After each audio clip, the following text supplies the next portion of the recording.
Perbincangan mengenai status calon wakil Presiden Gibran Raka Buming Raka, apakah masih bersama PDIP atau belum usai dengan PDIP? Hingga saat ini pemirsa, PDI Perjuangan pun belum mengeluarkan pernyataan mengenai pemecatan Gibran. Namun menurut Ketua DPP PDI Perjuangan Jarod Saiful Hidayat, secara de facto Gibran telah tidak di PDI Perjuangan. Sementara beberapa partai koalisi pendukung Prabowo Gibran menyatakan siap menerima Gibran jika ingin bergabung ke partai mereka.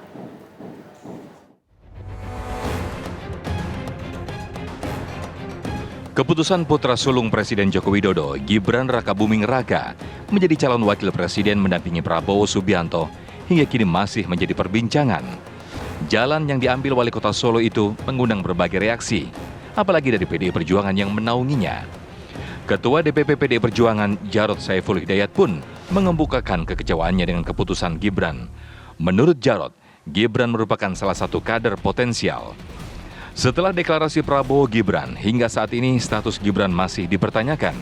Namun Jarod menyatakan keanggotaan Gibran secara de facto telah berakhir. Ya silahkan, itu pilihan ya.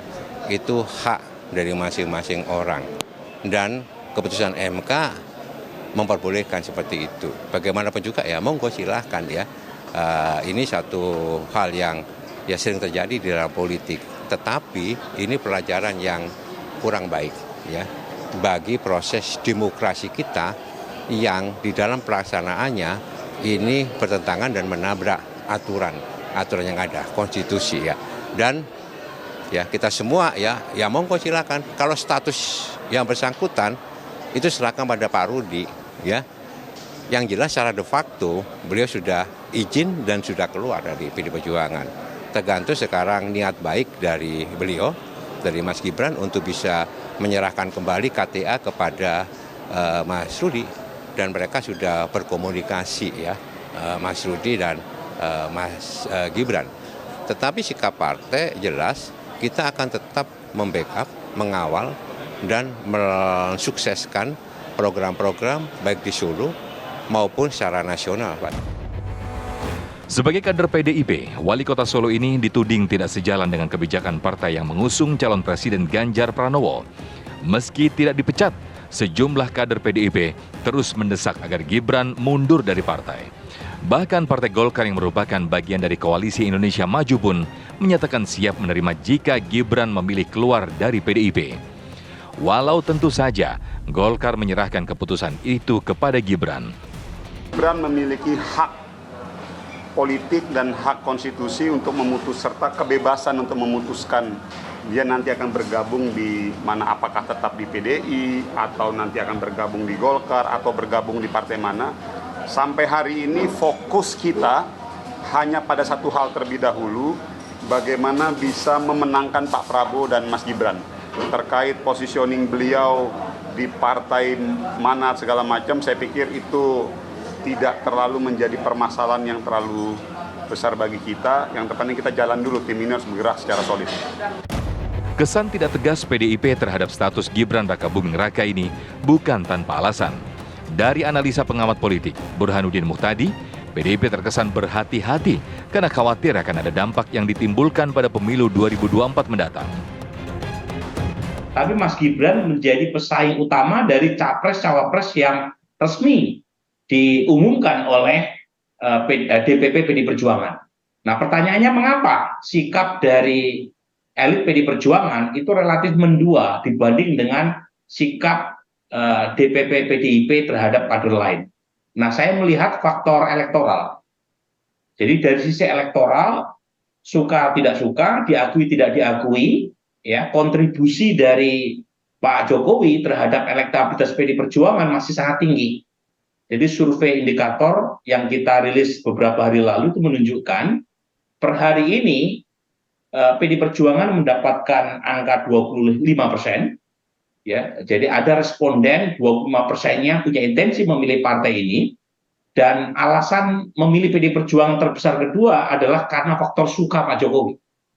Jadi kalau misalnya treatment atau respon terhadap keluarga Presiden Jokowi terlalu keras, itu dikhawatirkan menimbulkan bumerang buat PDI Perjuangan, terutama di Pileg 2024. Namun Gibran sendiri telah menyatakan telah mengkomunikasikan keputusannya menjadi pendamping Prabowo Subianto kepada Puan Maharani selaku Ketua DPP PDIP dan juga Ketua TKN Ganjar Mahfud Arsyad Rashid sebelum deklarasi digelar. Tim TV One mengabarkan. Bakal Cawapres Gibran Raka Buming Raka membantah jika dirinya telah pindah dari PDI Perjuangan ke Golkar. Hal ini disampaikan Gibran untuk merespon pernyataan Sekjen PDIP Hasto Kristianto. Yang jelas pemirsa, hingga saat ini belum ada pemecatan yang dilakukan PDI Perjuangan terhadap Gibran. Sementara saat pengukuhan Capres-Cawapres, Golkar memilih Gibran sebagai sosok Cawapres yang mendampingi Capres Prabowo Subianto. Lalu Gibran saat ini sebenarnya bergabung dengan partai mana? Sudah di Golkarkah atau masih di PDI Perjuangan? Apa pula efek politiknya jika Gibran resmi pindah ke Golkar atau sebaliknya tetap berada di PDI Perjuangan? Untuk membahasnya telah bergabung bersama kami ada Wakil Ketua Umum Partai Golkar Ahmad Doli Kurnia, kemudian pakar politik Burhanuddin Muhtadi dan Ketua DPP PDI Perjuangan Andreas Hugo Parera. Selamat petang semuanya, saya mau menuju ke Bang Andreas dulu. Ini penegasan per sore hari ini positioning dari Gibran atau status keanggotaan dari Gibran masih di PDI Perjuangan? Bang Andreas? Kalau de facto Mas Gibran itu udah pamit dari PDI Perjuangan dan dia sudah bergabung dengan koalisi Indonesia Maju ya. Koalisi Indonesia Maju kemudian dideklarasikan oleh teman-teman Golkar. Jadi secara de facto memang Mas Gibran sudah tidak di PDI Perjuangan lagi gitu. Nah pada saat itu yang dimaksud Dan semua orang juga lihat gitu. Ya. Itu pada saat itu yang dimaksud adalah ketika bertemu dengan Mbak Puan mengatakan secara lisan seperti itu dan sejak itu sudah tidak lagi berada di PDIP. Apakah betul seperti itu, Bang Andreas? Kan faktanya kan Mas Gibran dideklarasikan oleh teman-teman di Golkar, kemudian dideklarasikan di koalisi Indonesia Maju. Secara de facto Mas Gibran tidak di PDI Perjuangan lagi gitu. Cuma mungkin Mas Gibran lagi tunggu karpet kuning dari Mas Doli dan kawan-kawan, belum menyiapkan karpet kuning buat beliau gitu. Tapi juga kan, belum kesana gitu, malah masih tunggu-tunggu. Nah kita masih menunggu nih respon dari Golkar, saat ini kita masih menunggu Bang Doli. Tapi begini Bang Andreas, ada de facto, ada de jure. Bagaimana secara de jure? Belum ada surat pemecatan, belum ada katakanlah pemecatan secara resmi. Kalau pemecatan itu teknis, itu ya tinggal konsep-konsepnya ini disiapkan dan ditandatangan, dikirim aja ke yang bersangkutan. Oke, Bang Andreas. Ya, ada yang mau saya dalami, Bang Andreas. Kalau tadi de factonya Anda menyampaikan bahwa sudah tidak ada di PDI Perjuangan, tapi Gibran ini masih punya KTA PDI Perjuangan, itu dulu mungkin yang harus dijawab. Masih ber-KTA PDI Perjuangan Kalau itu mesti tanya ke mungkin mesti tanya ke Mas Gibran ya, karena beliau yang memegang itu, beliau yang diberikan itu gitu. Nah sejauh ini Mas Gibran sudah mengambil KTA-nya belum?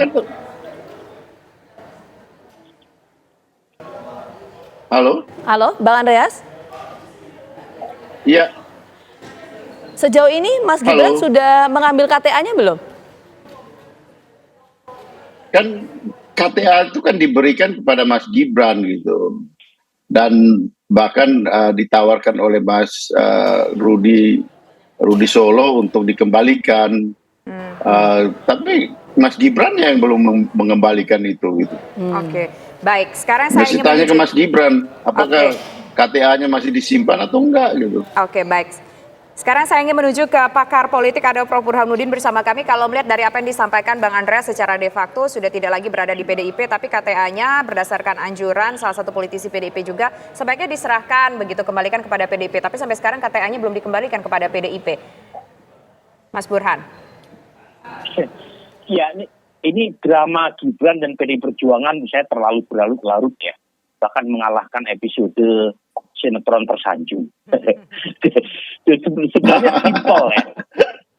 Jadi PDI Perjuangan mengeluarkan surat kepada Gibran bahwa Gibran secara disiplin partai telah melanggar konstitusi PDI Perjuangan. Simpel. Apakah itu diartikan sebagai pemecatan atau diartikan bahwa Mas Gibran sudah tidak lagi aktif, itu minimal memang harus ada sikap resmi dari PDI Perjuangan. Saya tahu mungkin PDI Perjuangan memperhitungkan banyak faktor ya. Pertama terkait dengan dikhawatirkan kalau misalnya surat itu keluar seperti surat yang dikirimkan kepada Budiman Sujatmiko akan memunculkan kesan efek melodramatik. Jadi seolah-olah PDI Perjuangan menzalimi. Mungkin ada kekhawatiran semacam itu, ya. Tetapi buat saya PDI Perjuangan harus menegaskan bahwa disiplin partai sesuai dengan konstitusi PDI Perjuangan harus diletakkan di atas segalanya dan tanpa pandang bulu. Nah, karena bagaimanapun jangan sampai muncul kesan seolah-olah PDI Perjuangan tidak berlaku adil pada seluruh kader yang dianggap melanggar. Kan kasusnya banyak tuh ya, bahkan Rusdi Ningsih itu hanya sekedar mendukung Prabowo Hatta ya di 2014 langsung dipecat. Nah ini kan Mas Gibran bukan sekedar mendukung calon lain, dia maju bersama kapal koalisi yang lain yang menjadi rival resmi PDI Perjuangan.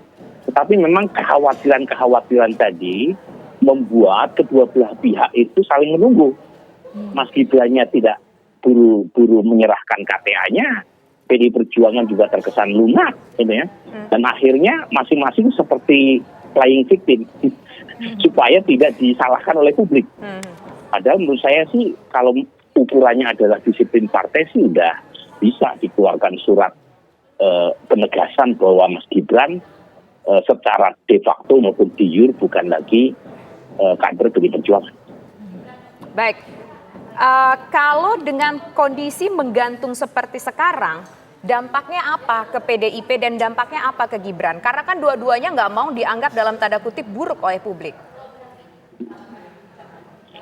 Iya, ini kita harus menunggu ya, seperti apa respon publik. Kalau kita mengikuti aturan main kepartean, menurut saya sudah crossing the limit ini Mas Gibran ya. Jadi sudah sewajarnya sebenarnya PDI Perjuangan mengambil sikap yang lebih tegas. Tetapi lagi-lagi efek elektoral, citra seolah-olah nanti bisa dianggap menzalimi, itu mungkin yang membuat PDI Perjuangan harus berpikir panjang berkaitan dengan sikap macam apa yang harus diberikan kepada Mas Gibran. Jangan lupa seperti yang tadi saya sampaikan, bagaimanapun hubungan antara Presiden Jokowi dan keluarganya dengan PDI Perjuangan itu terlalu dalam. Jadi kalau ada karya ya, too big to fail, ini terlalu indah untuk dilupakan, kira-kira gitu ya. Nah ternyata kejadian ada satu situasi yang membuat hubungan keduanya menjadi sangat dilematis seperti sekarang. Nah kalau misalnya itu dihukum bisa sebelum pemilu 2024, memang ada kekhawatiran menurunkan dukungan terhadap PDI Perjuangan, terutama di kalangan Jokower. Gitu. Meskipun itu baru dugaan ya, tetapi menurut saya sih ada dasar empiriknya. Karena survei saya bulan Oktober itu menemukan alasan terbesar kedua untuk memilih PDI Perjuangan adalah suka Presiden Jokowi. Meskipun suka Presiden Jokowi kan belum tentu suka sama putranya ya, tetapi ada kekhawatiran itu. Mungkin ini bisa hukuman, tanda kutip ya, atau ketegasan PDI Perjuangan terhadap Gibran itu diambil setelah pemilu 2024. Setelah tidak ada pertimbangan elektoral karena pemilu atau hajatan elektoralnya sudah berlangsung. Tapi per hari ini dugaan saya saling menunggu.